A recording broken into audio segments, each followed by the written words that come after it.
Hey, Huckster here.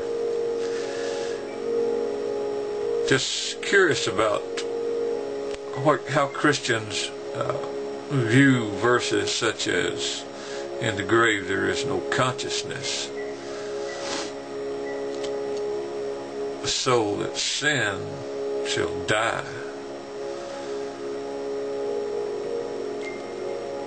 The Bible talks about the wicked becoming the corpses of the wicked becoming ashes under the feet of those believers.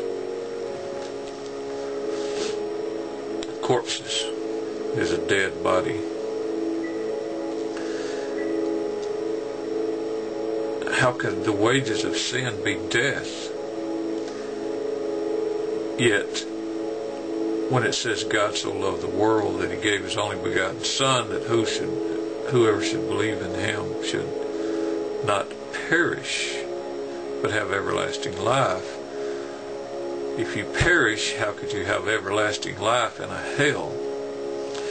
And a lot of people have tried to tell me that there's the body, the soul, and the spirit, and the soul is going to live on somewhere.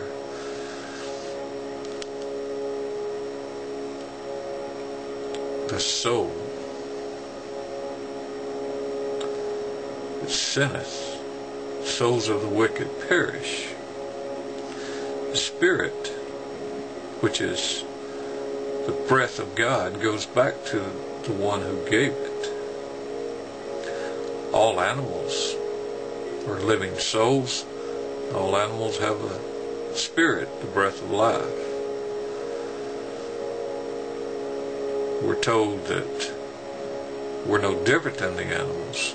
We all go to the same place when we die.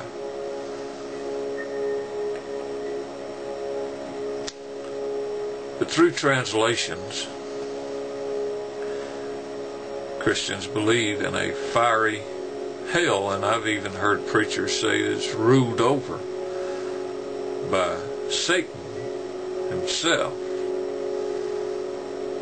who is the ruler of the kingdom of hell.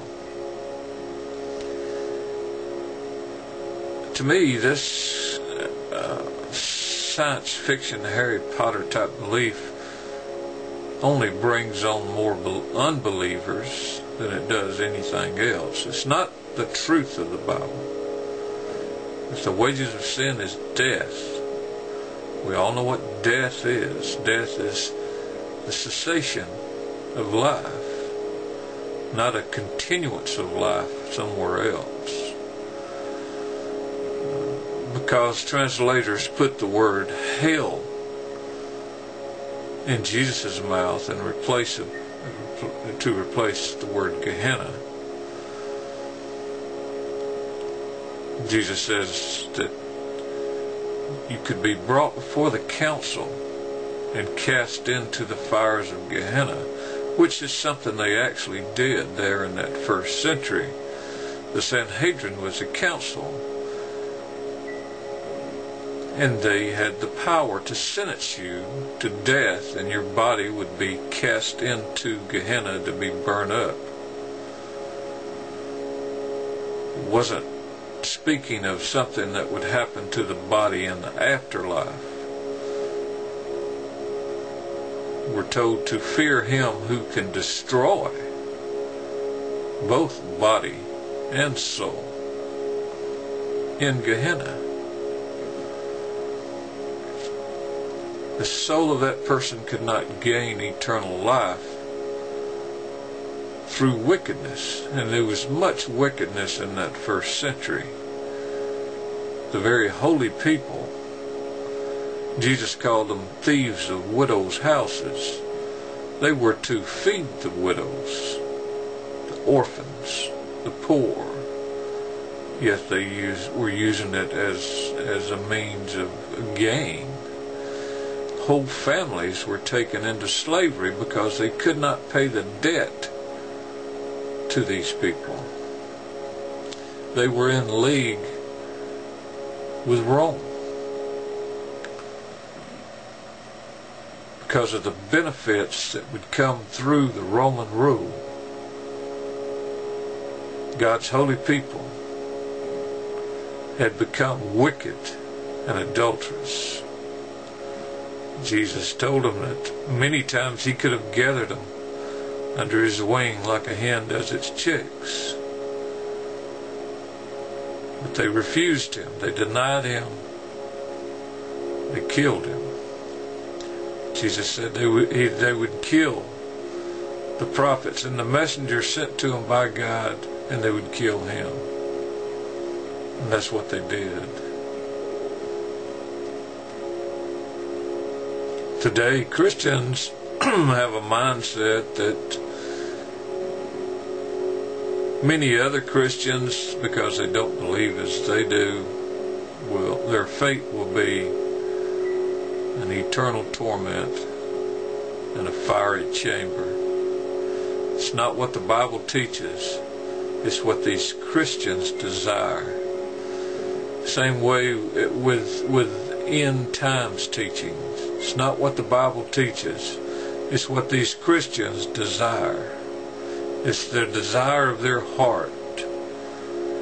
When the Bible was translated and used the word hell,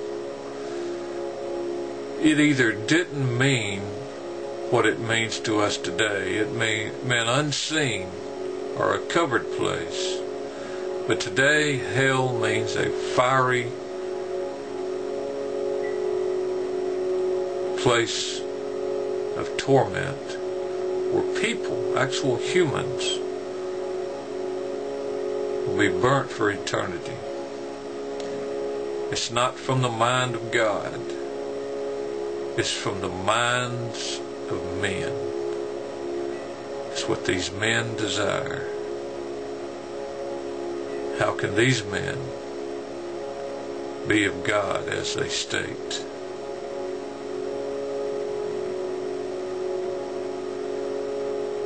I think we should all pray for these people, that God would change their hearts, because that is evil. It's no better than those people that Jesus preached against.